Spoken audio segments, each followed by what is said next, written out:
Yeah. Okay, welcome to Darko Live, episode 4, with my good friend SANIO BOSANČIĆ. Hi, SANIO. SANIO is in Oslo right now. Now I know SANIO for. I actually do the calculation. Is it? I think it's like 18 years now. 18 years. We used to play basketball together for this Croatian club, and then after that, just life happened, and then I moved in my way. He moved in his way. So he ended up in Oslo right now. And what's interesting about it, what I want to do, talk to him about it, because a lot of people, a lot of Croatians went outside to look for, better life, better job, whatever. And I know since I was in the States for 5 years, I know it's not easy, to get out of your own country, get out of your, let's say, comfort zone, get or being introduced to a totally different culture, different way of living. And I really wanted to talk to Sanio about it, just give a little perspective as a young man. What does it feel, and how does it feel to go outside of Did you say young man? yeah. I think you miscalculated the time that we know each other. I think it's even more because I'm 37 and we know each other. I think from 16, 17, something like that. Well, wait. Maybe a little bit more. Yes, I don't yes, know. yes. It's probably 20 years now. So almost 20. Yeah, probably 20 years. Yeah. Time flies by. Damn, 20 But years. still young guys. Yeah. Still young guys, yes. So let's go one question at a time. How long are you in Oslo right now? Now it's gonna be something around 5 years. 5 years. I came basically in the winter in January, like 5 years ago. Mhm. So in January 2021 is gonna be 5 years. Yeah. Why did you? I never asked you that. Why did you choose Oslo from all the other places in Norway? I choose Oslo. I have some relatives here, so basically that was one of the reasons why I choose Oslo. But especially because it's the capital, So there is probably a lot of opportunities here in comparison to other parts of Norway, because Norway is long, like over 2,000 kilometers. Not the same. It's not the same climate everywhere. This is basically the south. Mm-hmm. So and Norway doesn't have like a lot of cities with a high number of population. So Oslo has around, I don't know, between 600,000 and 700,000 people. Oh, So that's perfect size. yeah, it's perfect size. Yeah. Well, Yeah. But if you are thinking about economical like opportunities and this kind of stuff, then it's logical. And as I said, I had some relatives here, so that was basically the reason. Yeah. So what made you the main part? What made you leave Croatia? Is it the economics? Is it did you want to travel? Is it did you want to visit your relatives? Is it all together? Is there some certain part that made you wanna? Did you even wanna leave Croatia? That's the question. Or is it just Yeah. I wanted to leave, but it's I don't want to formulate that kind of sentence, because like when you said you wanted to leave, or I don't know, a lot of people are going outside of Croatia with some kind of negative influence from Croatia or something, whatever.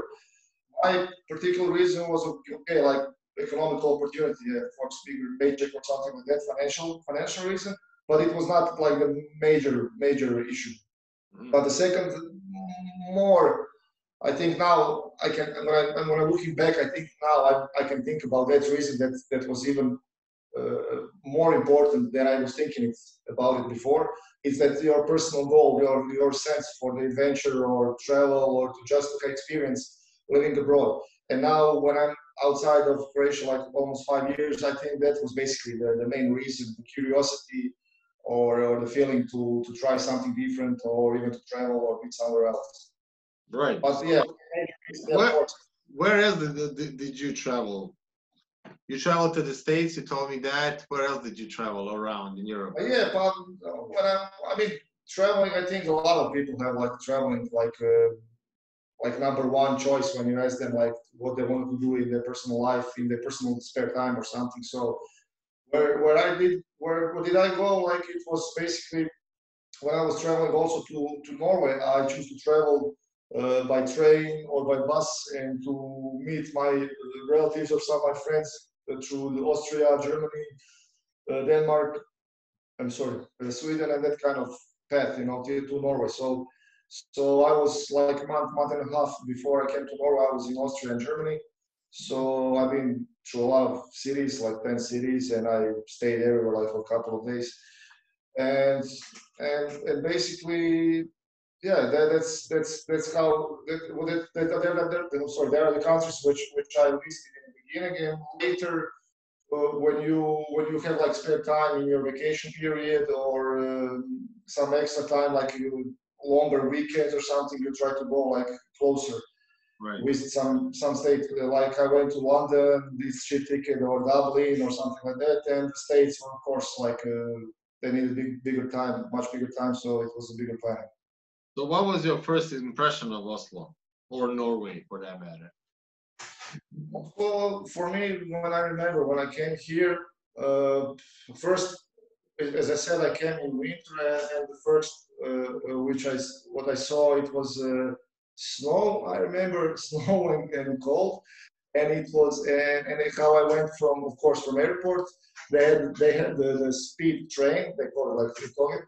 So it's like a fast train, and it looks futuristic or something. So I was a little bit like surprised how it was like so modern or something like that. So that was like my first impression.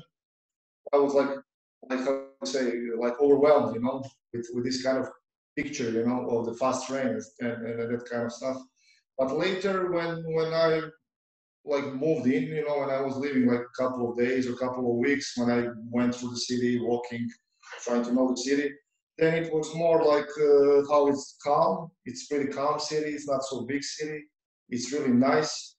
It's comfortable. It's really nice, and you can feel like it's much slower probably than other bigger cities, probably especially in comparison to Zagreb. And of course the nature. Oslo has a lot of nature, a lot of green stuff, great great connections with public transportation. Basically, Oslo with 600, as I said, between 600 and 700,000 people has tram, bus, and underground like railway. Nice, nice. So, did you first live with your relatives, or did you get your apartment by yourself? How did that go? No, I lived by myself. When I came here, I was like I was 32. So I was not so young, you know. I mean, I had already. How did you get the first apartment? Did you already, when you arrived to Oslo, did you already had a flat waiting? I was, as I said, I was in Germany and Austria before I came. Yeah. So from Germany, from when I was in Stuttgart at my friend's place, I was basically online. I went on this web page that is called fin.no.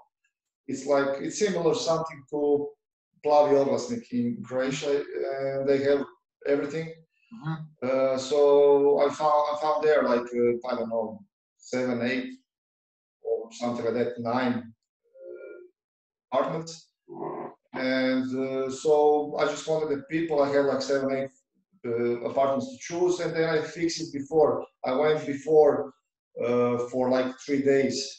I went. The ticket was pretty cheap. It was something like, I don't know, 2-way ticket. It was like 100 euros or something like that.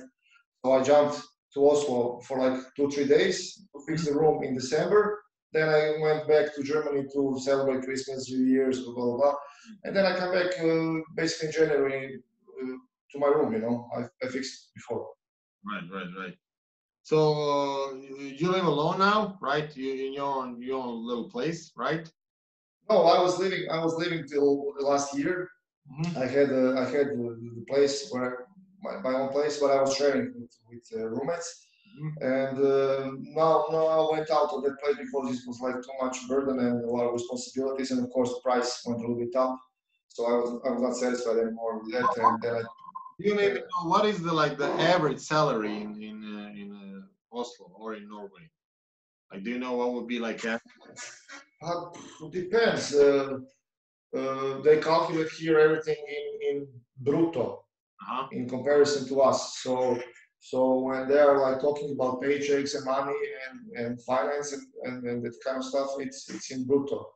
Is money, does a paycheck comes monthly or every 2 weeks or every week or how it's monthly, yeah, it's monthly. Just like us. Okay. Monthly. I mean, what in my experience is monthly. So, but it's okay. I don't know. Depends. Like if you're like working like simpler jobs, grocery stores or something like that, waiters, it can be like it should be around 2,000 kroners, 2,000 euros. I'm sorry, 20,000 kroners, something like that, plus minus 2,000, less more, so between 18 and 22. But here the great thing here in comparison to Croatia is that you can work. Here it's normal that you can work different jobs at the same time. So if you have a main job, like your contract is for permanent, and you go and work somewhere extra, your employer will not ask nothing. He don't care if you are correct for his job and the stuff that you do for him. Right. So here it's pretty normal that you have a lot of people who work and probably for permanent 2 contracts, and one is like 50% in one place, and other place is other 50% or 60-40, depends, So it's with contracts that is pretty nice here that you can like if you need extra money in some moments, you can get extra job. Of course, you will not have life, and you can make extra money. Yes? So you can go even more, like 2,500-3,000 euros for sure. But I'm talking about manual labor jobs like warehouses, construction sites are paid higher. You have higher paychecks. Warehouses, if you are like you have different licenses. If you are an electrician, you have like certificates and this stuff. You have much bigger paychecks. How long did it take you to get your first job there?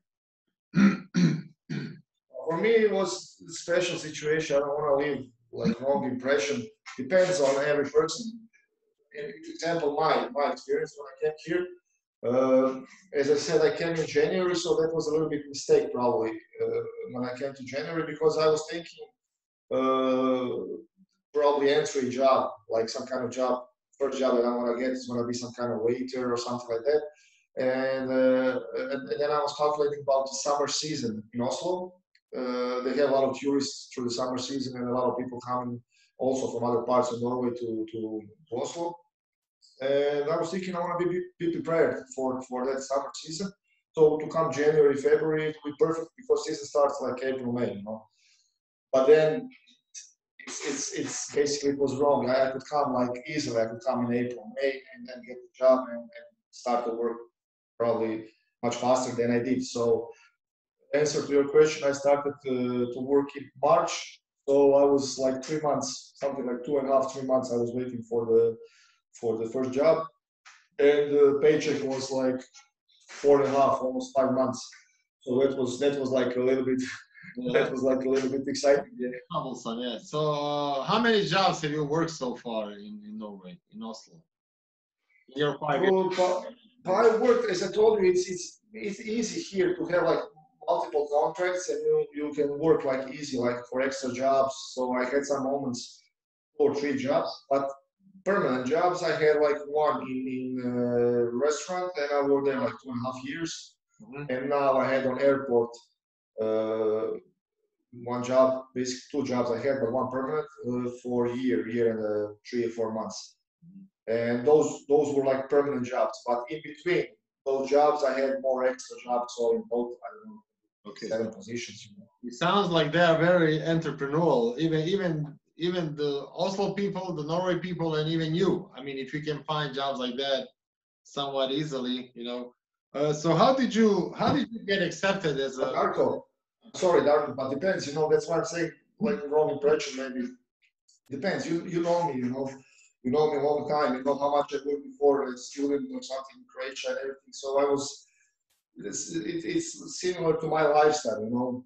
To find jobs, different jobs. So for me, it was not like so huge obstacle.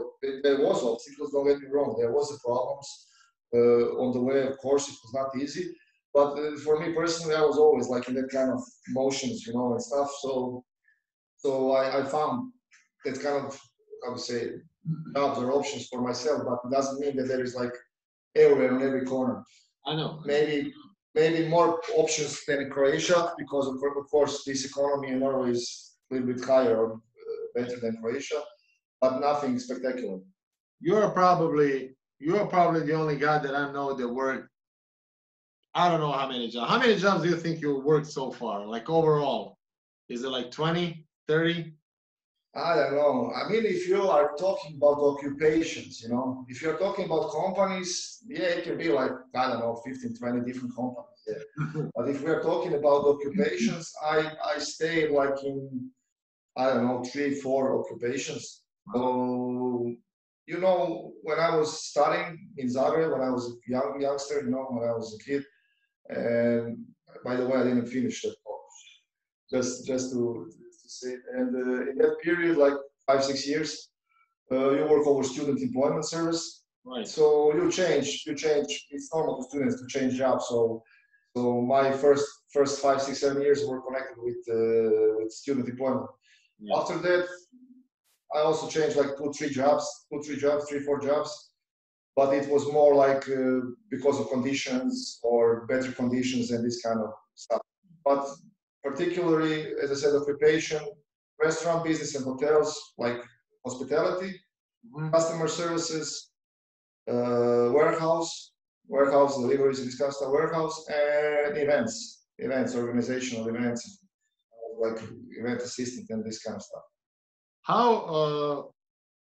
How would I say? How did you get accepted as a let's say foreigner? How are Norwegian in that area when it comes to somebody from outside of Norway coming in? They are excellent, Darko. They are excellent. I mean, it's hard to say it's simple to give answers simple, but the Norwegians are really really good when it comes to like opening arms, and then accepting people from all over the world, and different cultures and different nationalities, religions, whatever.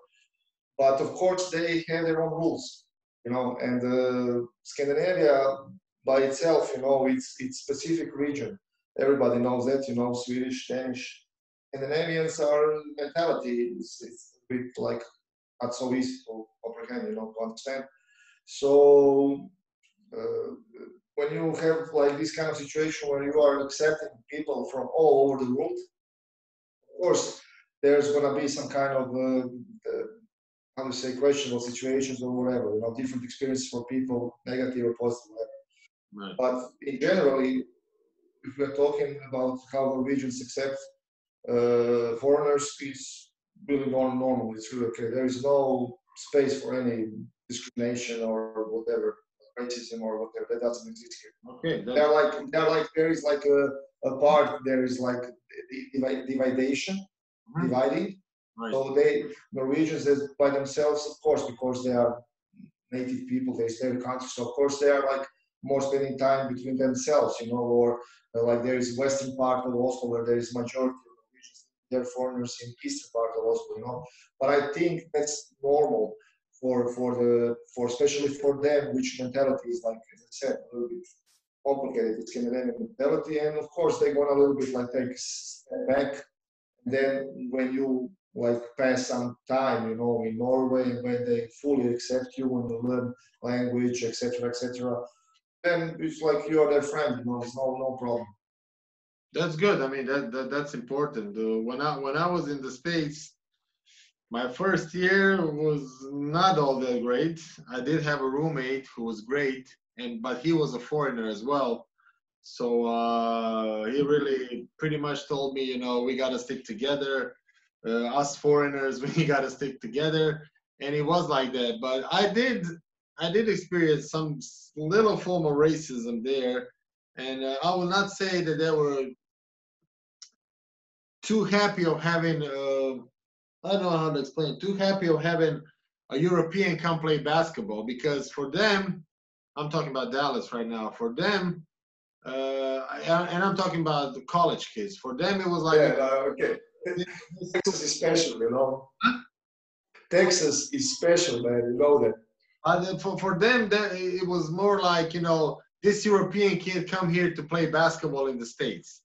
Like, you know, stick to soccer.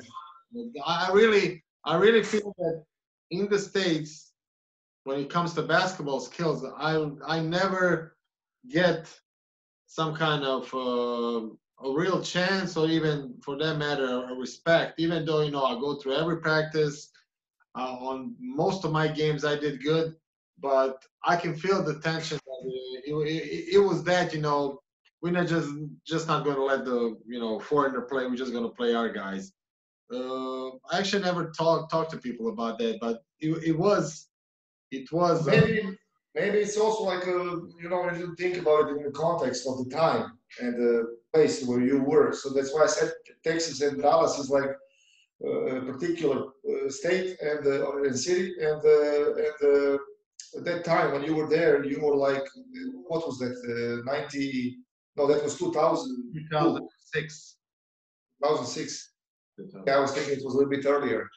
So you know, when NBA started to, how to say, take Europeans and everything, it started like in the 90s, but still in the beginning of 2000s, Europeans struggle with playing in NBA. So of course, you know, you were in that period probably where there was still like difficulties for foreign basketball players or something like that. I was just hoping that, you know, I hoped that it's going to be a little bit of easier transition, but it wasn't. But still, you know, what doesn't kill you makes you stronger, right? Yeah, of course, of course. What do you think is the biggest misconception that people have about living outside of their own country? Yeah, that's a good question. I mean, this is the questions that I ask is because people probably think, you know, if I'm going to go somewhere, God knows what's going to happen. I'm going to be involved in, you know, racism. They can rob me. Would I ever find a job? Will people talk to me? You know, all of that.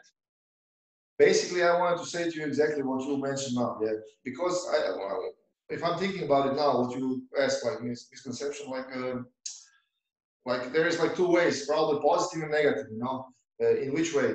If people think about foreign countries and they think about the visual stuff they saw on internet, on laptop or something, and they can see only the best stuff, they're gonna be positive. They're gonna think it's like bees and flowers flying everywhere. You know, life is happy and this kind of stuff. And don't get me wrong, that's also not bad to have it. What I'm trying to say, you need to have a balance. That there are also other people who, what you mentioned now, racism, discrimination, foreigners everywhere, you know, from all kind of parts of the world, people, religions. Oh, that's not good, blah blah blah. But that's also wrong. I met some people from all over the place, from Nepal, from Bangladesh, from Libya, from Lebanon, you know, from Palestine. Excellent people, excellent people. But of course, I met also some people that were not good. But that rule is the same probably if you are in Croatia and you try to go like work one season or one summer in the Adriatic coast, you're gonna meet all kind of different people. There's some are gonna be bad. So it's the best not to have like some kind of like too much in your head, like some kind of like already settled opinion. Yeah, or some kind of balance between positive and negative, and just to go, you know, to do the research and go to adventure. That's it. Is there like a Croatian community there in Oslo? Other Croatians like getting together in some kind of. Yeah, there is, but I was like a couple of times. I met some people, and we were on some like meeting or some group, you know, where there's some Croatians, and I met, of course, like Croatian guys, but of course there are also like Serbs and Bosnians. No, I didn't meet so much Bosnians, Serbs, yeah. So there are like from our regions, there are like pretty much people, but not so many. When I came 5 years ago, I think they said in Norway that there was like 4,000 Croatians. Right. So that's not some, and majority of them from 4,000 are like the ones that are here already, like 20 years or something. When I was in 2008 in Chicago, they said that they have a, you know, in the States, usually people don't know about Croatia, they know about Yugoslavia. So we are all, you know, Yugoslavian. Similar. Yeah, and they say that there's approximately, maybe close to 400,000 of Yugoslavian. That's include Croatian, Bosnian, Serbs, and Slovenian people. So that's a big community of people from our region. So do people know about Croatia there? Are they like, do they know about? Yeah. I mean, referring to your answer now and what you said, like the States and everything, yeah, Canada, States, Australia, Germany, those are the regions. They are like top regions, you know, like generations where people go. You know. Scandinavia probably was not like on that list where the people emigrated, you know, through history. What was your question now? What did you ask me? No, I think people know about Croatia. Did they? Yeah. So probably also this what I said is if it's connected with that, if Scandinavia was not so on the top of the list of Balkan region, there was not so many of us here. So Scandinavians probably had some kind of impression or some kind of opinion or experience about us from, I don't know, like probably small amount of you know, source. But now, like I heard, like Sweden especially, there is much more people than before from our regions in this Scandinavia, and they know, especially youngsters, they know about Croatia. They go for how to say, the vacations and partying and this kind of stuff. So they know about Croatia, but older, I didn't get so many. I didn't talk with so many older generations, but the people that I met, they were older. They said Yugoslavia, similar like this. What you said, yeah, they're connecting like to Yugoslavia or something. Like, oh, Croatia, Yugoslavia, yeah, Yugoslavia. Did they ask you how is Moscow? They already No. That's for the States, man. That's for the States, yeah. No, But okay, but also I had. I'm sorry, yeah, I had situations like they are like that's my opinion. I had situations that they are like saying like Eastern Europe, you know, Balkans and everything. Like we are like Eastern Europe, and they put us in the same basket, you know. So, but okay, I mean, as I said, older generations Yugoslavia, but youngsters they know it's Croatia. When you met some people from Oslo, did they already have, let's say, when you say that you come from Croatia, did they already, if you were in that kind of situation, did they already have some kind of vision of Croatians? Because when I talk to some people from Dallas, I sound from Croatia, they're like, oh, that's very tall people there. Like I guess everybody they know, including myself, they thought that we were tall. I was like, oh, very tall people. Do they have some kind of vision of that in Oslo or in Norway, the people that you met? I don't know. Honestly, something like similar to that, what you said. No, I mean, I had some like talks, you know, with youngsters, younger generations, of course, right? Of course, regarding the sport, right. Sports. So yeah, you are good in this, especially now, 2 years ago with World Cup, you know, and everything. But the handball is pretty popular here. So through handball, also they knew, and especially to soccer. To skiing, I didn't hear. But as I said, youngsters like 25, 20, maybe they don't remember Janica, Ivica, and our expansion in skiing. But through soccer, like to sports, they had some comparison, but not like that. Okay, you Croatians, yeah, we know you are all tall, you are big, and this kind of stuff. But they are just saying like, yeah, we are good in sports, yeah, this kind of situation. So what would be some advice that you would give to people, you know, who are willing to live outside of Croatia, or willing to try? Is there something you wish you knew 5 years ago? I don't know, but the basic advice is like, I mean, rationality. You know, you need to take information from everybody. It's good to have information. I try to talk as much as I can, which was sometimes a mistake, to tell people like everything you know, because then everybody takes, how to say, their own opinion, impression, what you said, you know, and basically I was like coming back sometimes later and said, but I didn't say it. I mean, I said it, but I didn't mean it like that. Man. Right. So you need to be careful about what you are hearing. You need to listen everything. You need to listen everything, and everybody get as much as information you have, you can, and do the research. Go online, you know, go tutorials, YouTubes, you know, I don't know which country, Ireland, you know, how to live in Ireland, how to live in Dublin, expenses in Dublin, this kind of stuff, or cultural differences between Swedish and Norway and Europeans. So do the research, do calculations, try to find the numbers and everything, and then compare with your own personal goals. What do you want, you know? When somebody asks me like, do you give advice to people to go and live abroad or something? Depends what you want. It depends from the person. If you are adventurous, you know, if you want to experience some other stuff, of course, yeah. If you are looking just for the money, I don't know. You know, if you are emotional, if you are a lot of emotions, if you have a lot of emotions, then you don't need to like calculate it. And basically that's it. That's it. You know, be rational, try to be like realistic, and just take your bags, don't think about it too much, and just go. Especially in the context, you Darko know when you were in the States. I'm so surprised in Croatia sometimes, okay, not today, probably, maybe in the past more, our generation or something, when you were talking about going out to live somewhere outside of Croatia or to work somewhere, oh my God, you're going, you know, from home. Everybody was connecting something with Austria or Germany. That's the farthest, you know. Right. But when you are thinking about Europe, especially now when Croatia is in the European Union, it's like same country. In the States where you live, I think you also went from Dallas, where you went to Chicago then. Yeah, Chicago, then Fort Wayne, Indiana. Yeah. Yeah, so you change man 3 locations, that's difference like what, 1,000 kilometers. Yeah, even more.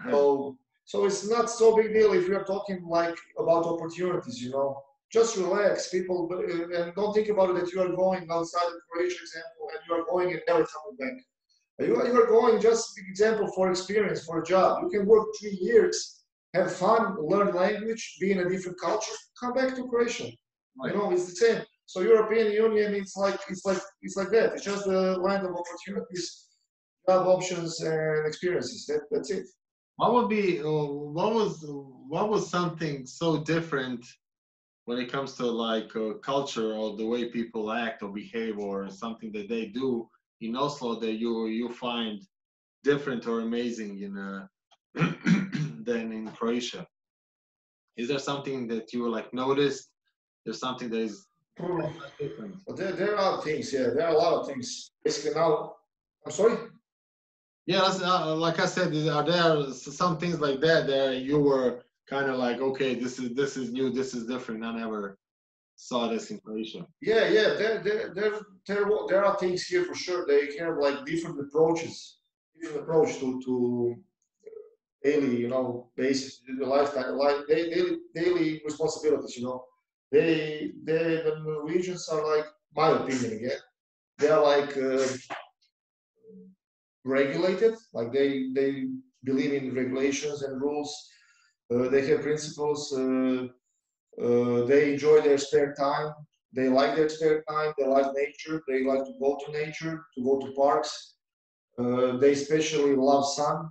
When comes sun in the summer, they are like on every grass field that you see in front of the building, they take the towel, you know, and put it on the floor and they go outside.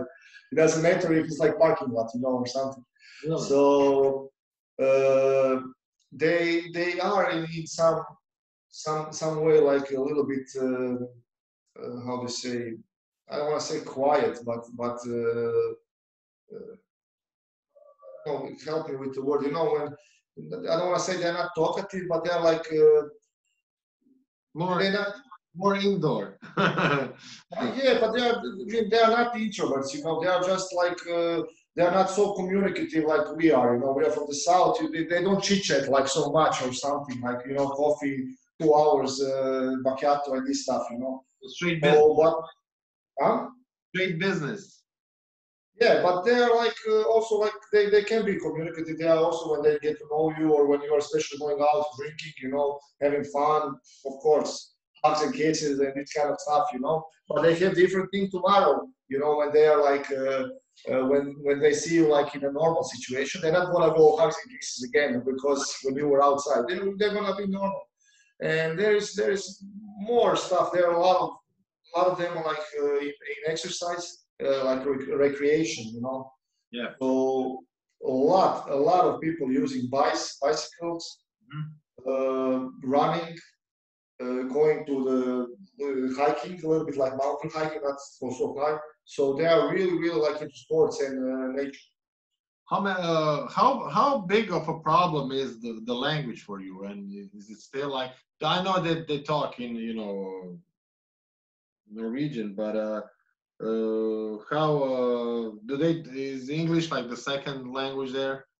Yeah. You don't have problem communicating. They have like they have tradition with Britain, of course, you know, and with English language, you know, and British culture. All of Scandinavia has the connection to the crown, you know, or the royalty. So they have this kind of tradition where they're connected basically with or that's my opinion also. So with Britain, you know, British held them temple like in Second World War, you know, the royal family went to from Oslo, they went to the London, I think, or something.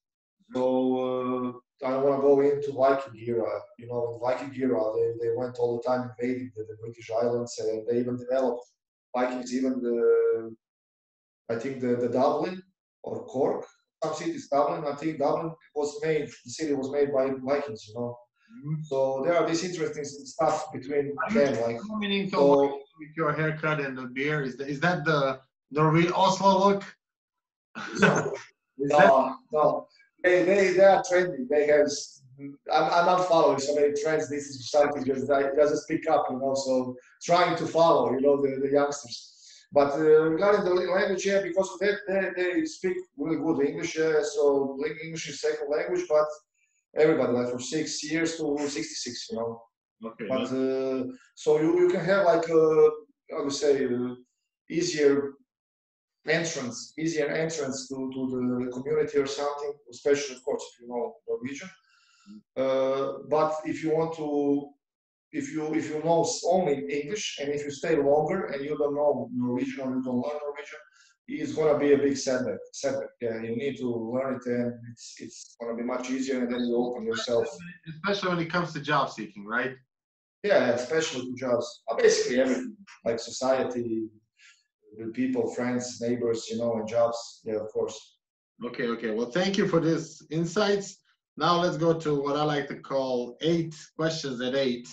So one of them, so I already asked you that, but how many jobs did you think you worked so far? So far, you said probably like 5 companies, but like 20 jobs.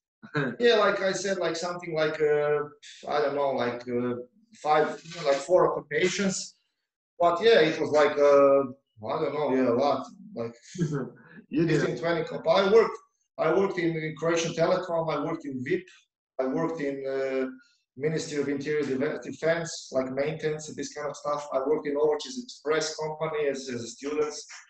I worked in some marketing agencies as like freelancing or something like that, if we can explain it like that. A couple of coffee bars, a couple of two delivery services. Here in Oslo, I worked like in 2 restaurants. 1 restaurant permanently, then extra, like 2 other restaurants extra, and 2 other hotels extra. And I worked in 2 houses extra, so a lot, yeah, I don't know. Too many. I mean, it maybe sounds like a little bit, but as I said, it's like three occupations or 4 occupations that I strictly stick to. And of course, I started to work as 18, you know, so I'm 37, so I'm almost working like 20 years. So yeah, Yeah, that's a rich resume. So you are a big NBA fan. So who will win this season? Who do you think will win this season? This is a short conversation, you know, for if you and me start to talk about NBA. I don't know, man. This season is excellent. I love it because there is no super teams anymore. So I think that's the best that NBA probably understood that the market is something that it's not good to have like one team is gonna have like 82-0, you know. Right. But the Lakers are probably the favorites. Yeah, they are stronger than last year. They get like basically similar players on similar positions from the players they get rid of. But the players they get rid of are older, so they get youngsters. Uh, especially now when Durant and Kyrie Irving are back. Right. Brooklyn is gonna be good, and I don't know the Clippers, man. They were good last year, but they had problems with chemistry, and they get rid of the coach, Doc Rivers. I think they get rid of the coach. So I don't know, Clippers, Lakers, finals, and Milwaukee and Brooklyn on the East, you know. But there is also my favorites, like example Denver, and I can be realistic about like I say like that Lakers are favorites, but Denver is amazing. Denver is amazing. Who's your favorite player right now playing? Who's your favorite player right now in the NBA? Favorite player right now? Doncic.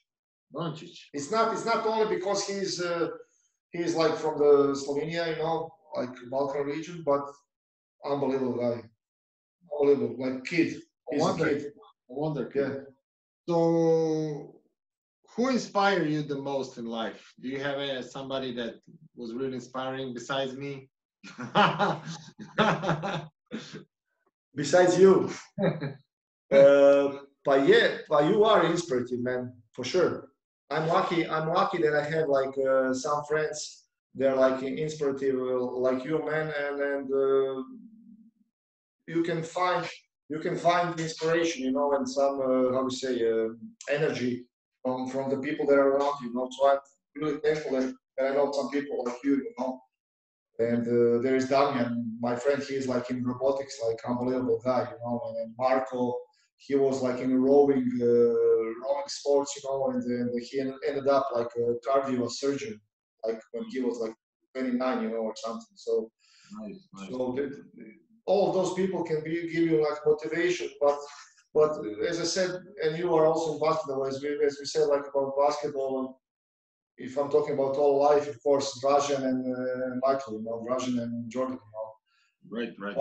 But wider thing, it can be like Tesla, you know, it can be Leonardo da Vinci and these kind of stories or biographies when you read about them. Maria Jujić-Zagorka is unbelievable woman, you know, in Croatia, in the history of literature and everything. So philosophers, you know, different leaders.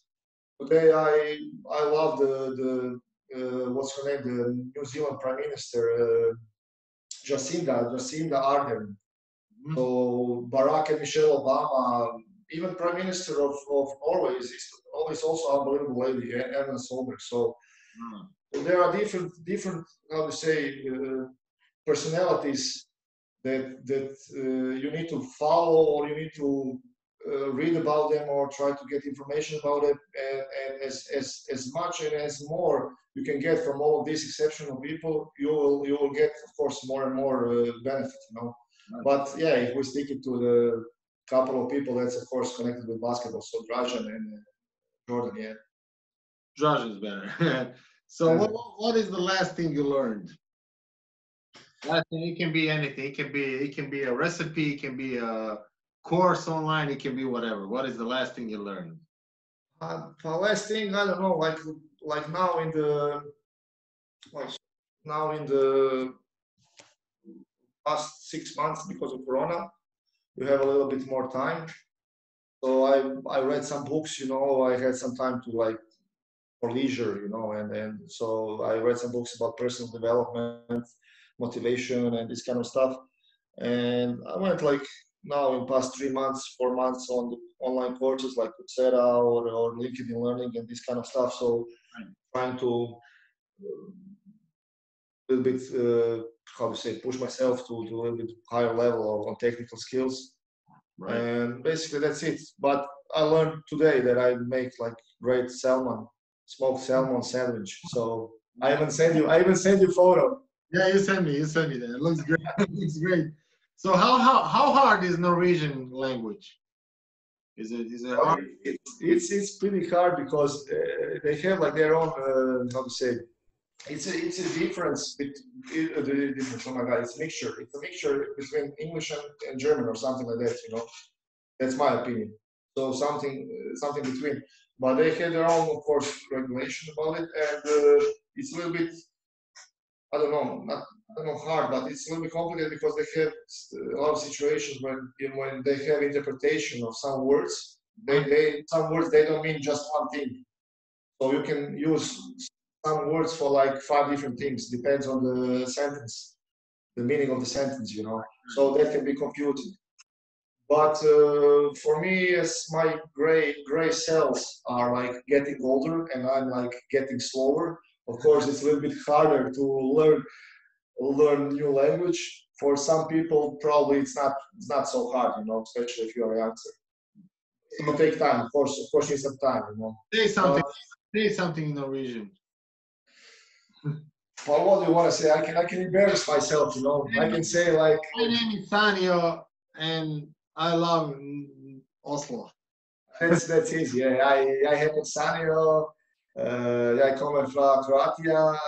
Jag bor i Oslo. Jag också älskar min Oslo. So that's it. So I said like I'm coming from Croatia. That's my name is SANIO. You're still learning, right? You're still learning the language. Yeah. I basically I was a little bit lazy regarding the language and in the occupations that I was like working there, it was like a lot of English language because a lot of foreigners work and a lot of them don't speak Norwegian. Mm-hmm. But I'm still trying to improve, and I think I'm gonna do it like even if I learn it, I think I'm gonna do it like for the next 5-10 years, like all the time, like improving, you know. So is it? Are you planning to stay in Norway or move somewhere or go back? Do you have plans like that? I'm planning to stay in Norway. Yeah, I was thinking to maybe go to Canada. Mm-hmm. In Canada was interesting, especially when I was in the States second time 2 years ago, year and a half, 2 years ago. Right. And then I started again about these flashbacks about the past, you know, about the States and the American lifestyle and that kind of stuff. But it's a little bit harder to get visa for the States. So I got visa for Canada. I was thinking about Canada, but now because of Corona and all this situation that happened, and the visa, of course, has I really think that Canada would be a good fit for you. Like I know some people from Canada, Croatians that are in Canada, and they all are doing good, but they are not even close, like, you know, full of life you are and knowledgeable like you are. So I think if you're not gonna go back here, the Canada will be the good fit for you. Yeah, I know. I was also thinking the same when I went in the States after a long time. Like after I was in the States when I was 15, and now when I was 35. So I went in the States to visit my friend in New York, and when I again saw that lifestyle and how we all grew up, like you, we all grew up with a mixture of the States, with show business and everything cultural. So I feel like really comfortable there, you know, and especially with the language. So over there, I'm not gonna have any language barrier like I have here. Right. And Canada is bigger than Norway. And then again, it's like more opportunities, bigger country, more people, bigger cities. But as I said, now there are like restrictions regarding the years, your age, you know, when you can apply for visa. Right. So I was in the last group people with age that I can apply for visa, and now I cannot anymore apply for that visa that I applied before. So I don't know, maybe there are some different opportunities than that one, but I don't know. I will see. Corona now, it's like really, it's confusing. This period and time is confusing now. So very, very confusing. So thank you for your time. Just last question. How did you like this interview on a scale from 1 to Luka Doncic? Luka Doncic. No, listen, how can people interesting, in maybe coming to Norway or, maybe talk to you about different jobs or whatever, how can they reach you? Where they can find you? Is it on LinkedIn? Is it on your Well, I don't know. There's LinkedIn, yeah. They can try to do it on LinkedIn, but also I have like Instagram and how to say, I have mail, and YouTube. Okay. I mean, like your channel, they can also try there, Right. But yeah, LinkedIn is basically the best option. Well, thank you for your time. As usual, I will post this video on my webpage, darkobilandžić.com, and also on my YouTube and Facebook channel. SANIO, thank you for your time. Thank you for your insights, and thank you.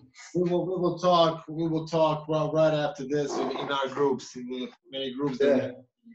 Yeah, Darko, thank you for this conversation. It was really nice. It was really relaxing, and you are a good, like how you sort of call it, podcast host.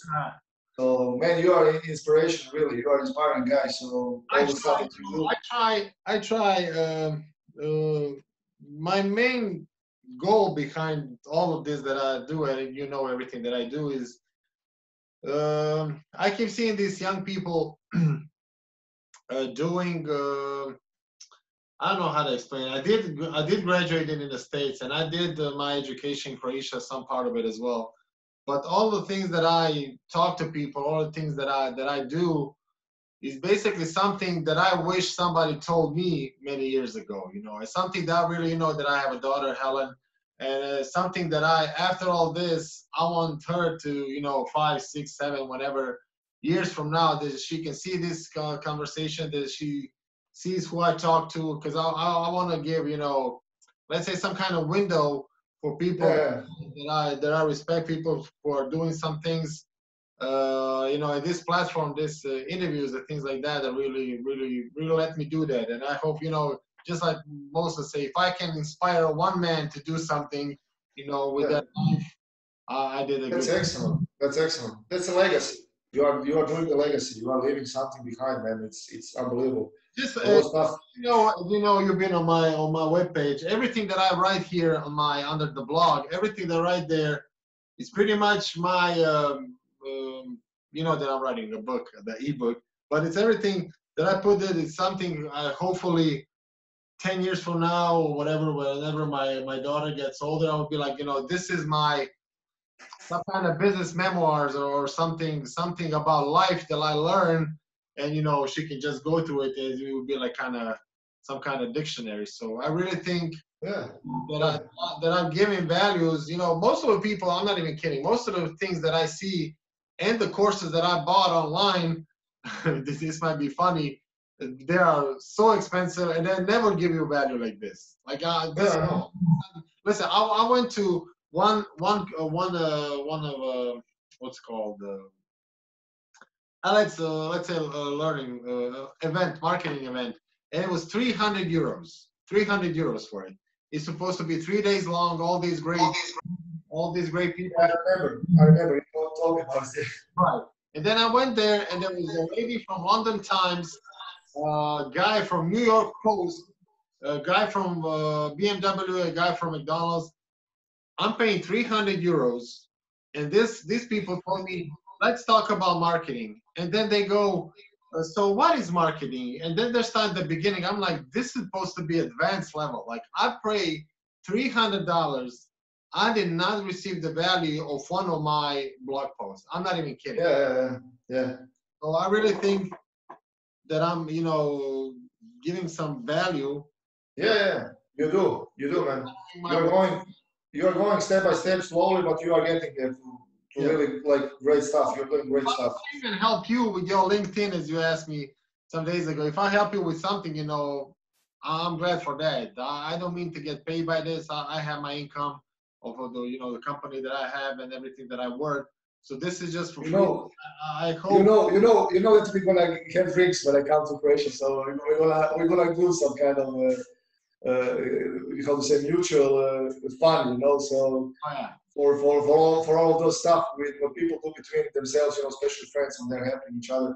But to help someone, especially like in a way how you do like to give for free, like this kind of information or even assembling, but trying to find different people from different backgrounds, different experiences, right, and giving it to online to everybody.